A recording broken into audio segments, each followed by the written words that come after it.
Remember this? This was France, August 1944. It was a kind of honeymoon for the American army and the American people. Remember at home we were worrying about reconverting war plants to civilian production. Remember we were worrying that we would be left with too many shells and too many tanks when the war ended? Remember we were looking around for a job in some civilian industry so we wouldn't get caught short when the need for machine guns and bandages was suddenly over? Well, the honeymoon ended.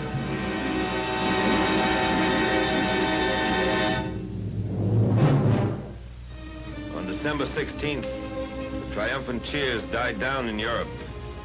In the Christmas season of 1944, nobody was predicting that the war would end by Saturday night or a week from Wednesday. And today, with the good news from all fronts singing on all radios, let us remember the dying days of 1944. The infantry remembers those days. They were not being reconverted for civilian production, nor were they worried then or ever that they would be left with too many shells or too many tanks. The army had come fast and far last fall. We had developed a certain tendency to become complacent. Complacency came to an end in time for the Christmas season. These men had never been complacent. As they fought, they did not seek employment in civilian industry that would secure them after the war. They did not complain about the scarcity of butter or roast beef or the high cost of living. The cost of living on the Cologne plain was considerably higher than in the United States, but they did not discuss it in their clubs. In December, we learned all over again the bitter lesson of war. War is conducted in mist and turmoil and uncertainty. Victory comes on no silver platters. The enemy sells nothing cheaply. The enemy is resourceful, courageous, desperate. The Nazi Party is willing to sacrifice every building and every soul in Germany to stave off defeat. Reserves of men and materiel had been hoarded for the day of counterattack.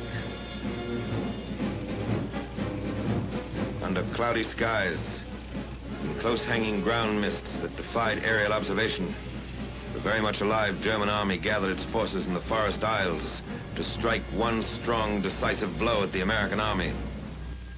New and refitted divisions were brought up under cover of fog, darkness, and forest. A fury of robot and rocket weapons was unleashed against our front.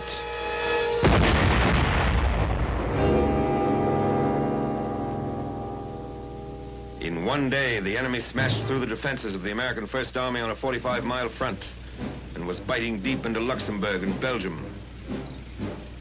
In 24 hours, the initiative changed hands, and the German army, which had put the word blitzkrieg into all languages, unleashed its desperate offensive. They had picked a time when the weather prevented us from using the air weapon, the weapon in which we decisively outweigh them.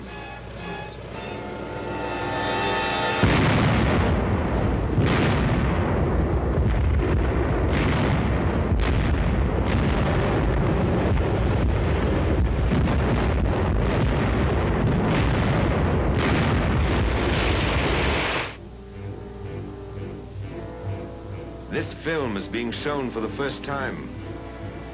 It was captured from a German cameraman. He had taken it so that the German home front might gloat over the evidence of the success of Rundstedt's attack. In August, it was German convoys that were caught like this along the French roads. Now it was our convoys, ruined and burning where they'd been overrun. The sweat and iron of Detroit and Pittsburgh became the wreckage of Malmedy and Saint-Vite. We lost more than jeeps and half-tracks, tires and shells, tanks and guns. We lost men, 78,000 in dead, wounded, and missing. Unarmed and defenseless American prisoners, comrades of these men, fell to the machine guns of our enemies. Fire!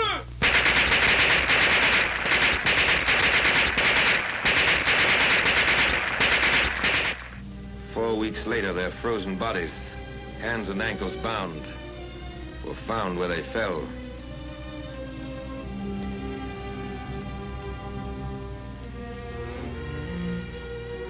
These Belgian enemies of the Third Reich, too, were unarmed and defenseless.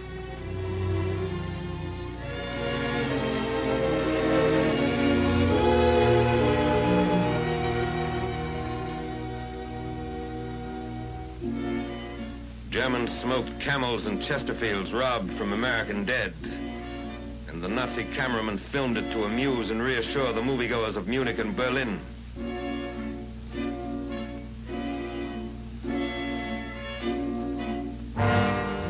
Men who had not retreated since their arrival in Europe plodded back along the mean roads of winter Belgium. Convoys of trucks streamed to the rear with supplies that had been painstakingly accumulated at forward dumps. Supplies that could not be moved were put to the torch. Millions of man-hours of work to be put in all over again.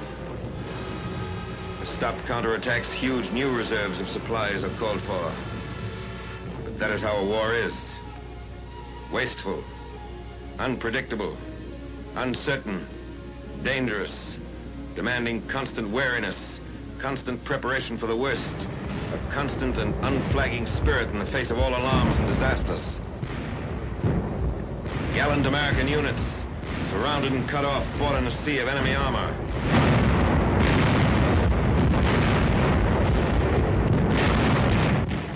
Anti-aircraft guns were fired point blank as anti-tank guns until they were overrun.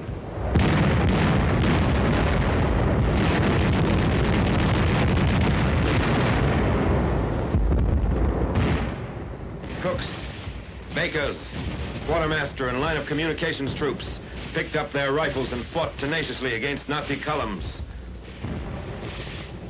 The weather cleared and the Air Force took to the skies to bomb and strafe and fight the rejuvenated Luftwaffe to the ground.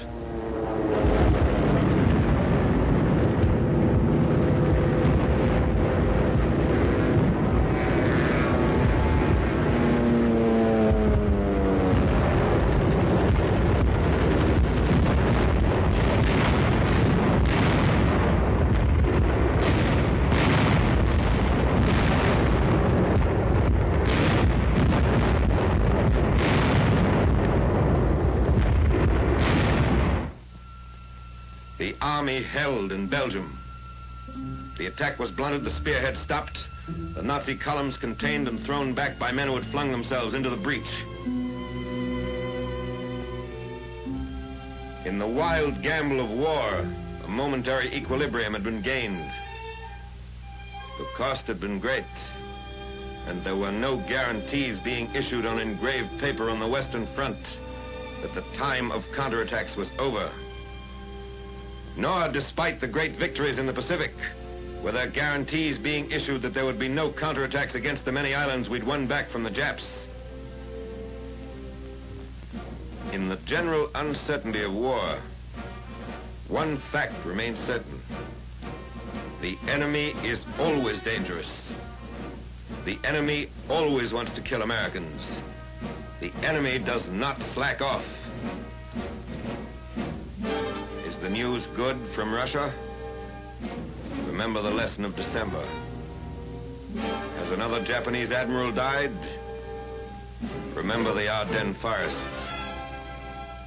Does it look as though finally we can take it easy? Remember the 78,000 Americans lost in the Christmas holidays. The men in the line pay for counterattacks in dead, wounded, and missing. How do you intend to pay? What were you doing the week the German army came back to Belgium? What are you doing this week? What will you be doing next week?